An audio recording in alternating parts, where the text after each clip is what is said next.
here we go. Another painful video for my wallet. Buying a used PC from eBay is a real gamble. According to the seller, this system was untested, which basically means anything could happen. I might have gotten scammed, but if I can actually get this thing working, this could turn into an insanely good deal. Yeah, I'll admit it. I'm a little nervous, but this is the kind of risk I live for. This is the part of the job I actually love. So let's stop talking, open this massive box, and see what's hiding inside.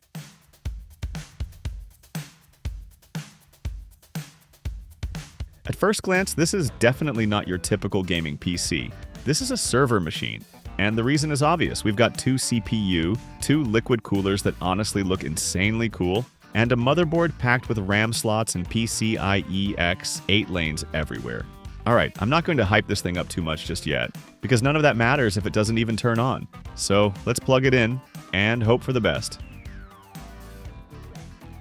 And of course, nothing. No lights, no fans. It's so quiet it feels like my house just ran out of electricity. Yeah, things never go smoothly for me. So now it's time to start troubleshooting, one part at a time. And in situations like this, there's always one suspect I check first: the power supply. Testing it is pretty straightforward. And if you've watched this channel long enough, I don't even need to explain how. And somehow, it still works, which honestly feels like a small miracle. Alright, let's plug it back into the motherboard and try again. Fingers crossed, hopefully this thing comes back to life. Oh my god, it's alive. You can actually see the motherboard lighting up. Signs of life finally. But what I was really waiting for was a display signal. And after sitting there for a while, nothing. Then suddenly, the system just shuts itself off. What kind of error is this? Honestly, I don't have much experience working with server motherboards, so my troubleshooting instincts here are pretty limited. Still, I'm not giving up that easily. I start by stripping the system down, removing the GPU, unplugging all USB devices, basically eliminating anything external that could cause issues. Next, I take off both CPU coolers to check if the processors are still alive. After that, I pull out the RAM, clean the slots and the contacts, and then try booting it up again. And sure enough, it powers on like normal. Lights, fans, everything looks fine. But no matter what I do, the problem doesn't go away. At this point, it's pretty clear that this isn't something I can fix with a simple cleanup anymore. This issue runs deeper than dust and loose connections. At this point, it was clear I needed to take things much deeper. So the next step was to pull the CPUs and test them individually. Inside, we're dealing with Xeon E5-2678V3 processors. To make sure they were actually healthy, I tested each one on a different motherboard. The first CPU works perfectly. Alright, on to the second one. And same result, fully functional. At this point, it's pretty obvious that CPUs are incredibly hard to kill. I even tried swapping in a different RAM kit, but that didn't change anything either. So now, all signs are pointing toward the motherboard as the main suspect. To eliminate as many variables as possible, I dropped the system down to a minimum configuration. Just one CPU in socket 1, and one stick of RAM in the A1 slot. The goal here is simple: remove any chance of component conflicts or cross-hardware issues, and see if the system can finally behave normally. But no, the behavior stayed exactly the same. It powers on, shuts off, repeats. No display, no post, no change at all.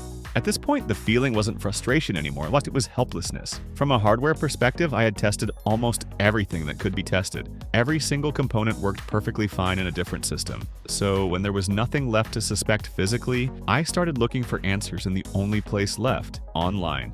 After hours of reading documentation and digging through technical forums, I finally came across a case that almost perfectly matched what I was dealing with. Same symptoms, same power cycling behavior, same dead silence on screen. And they all came to the same conclusion. The problem wasn't the hardware, it was the firmware. The solution? BIOS recovery?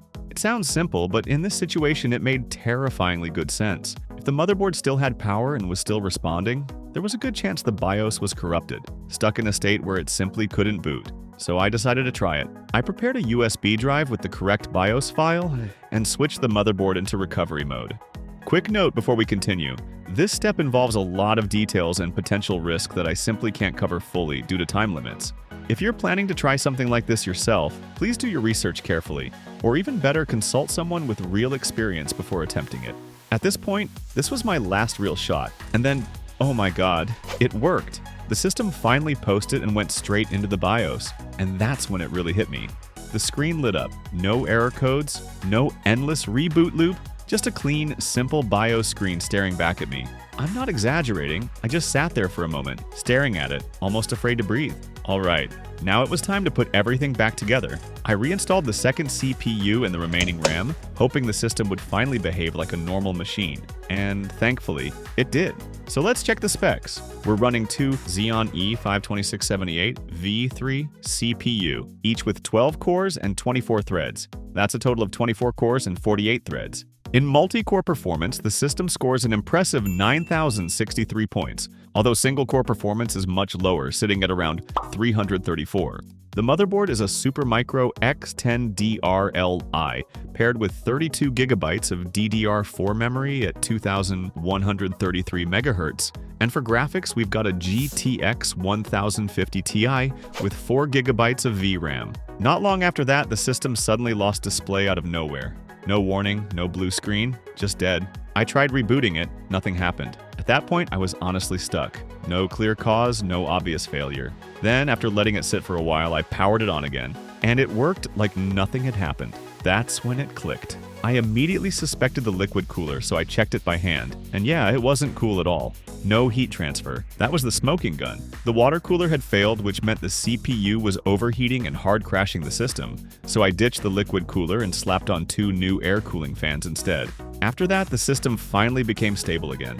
Alright, now that things aren't trying to kill themselves anymore, it's time to do what we came here for. Let's see how these two CPU actually perform in games, starting with Minecraft. At 1080p with 32 chunks, I honestly didn't expect the FPS to be this underwhelming. It hovered around 100 frames per second. That's not a bad number on paper, but it clearly shows one thing.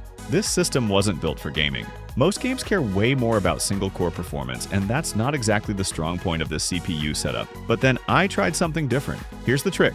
A lot of games don't scale well with many threads. With dual CPU, Windows can bounce the game process back and forth between the two processors. That adds latency, causes microstutter, and actually hurts FPS stability. So I forced the game to run on just one CPU. Here's how. Launch the game, press Ctrl plus Shift plus Escape to open Task Manager. Go to the Details tab. Right-click the games.exe select set. Affinity, uncheck the cores from the second CPU. Leave only one CPU active. With that done, I jumped back into Minecraft to test again, and the result honestly surprised me. With the exact same settings, the FPS in this game almost doubled. In some moments, it even pushed past 200 frames per second. When I detonated a block of TNT, the CPU handled it shockingly well. No freezing, no massive frame drops. The lowest FPS I caught was around 18, but it only lasted for a split second before everything snapped right back to normal. Overall, the gameplay felt far smoother and more stable than before. But there's one critical downside. I have to move one RAM stick to CPU 1, and every single time I restart the game, I need to do it again. It works, but it's clunky, inconvenient, and definitely not something you'd want to deal with long term. Alright, let's move on to the next games. In CS2, FPS stays above 100 most of the time. The experience is smooth enough for casual play, but since this is an older CPU on an older platform, frame pacing isn't perfectly stable. In GTA 5, FPS climbs to around 80 FPS and stays there consistently, even during fast driving or busy scenes. Switching to something more GPU-heavy like Tomb Raider, the GPU clearly becomes the bottleneck. FPS isn't as high, hovering around 90 FPS, but it's still very playable. So after all the fixing, tweaking, and troubleshooting, this is the true performance of the system. It may not run one game perfectly smooth at all times, but it can handle a lot of games, and that's what really surprised me. If you want to see me push more crazy upgrades on small form factor PCs, click the video on screen. Thanks for watching, and I'll see you in the next one.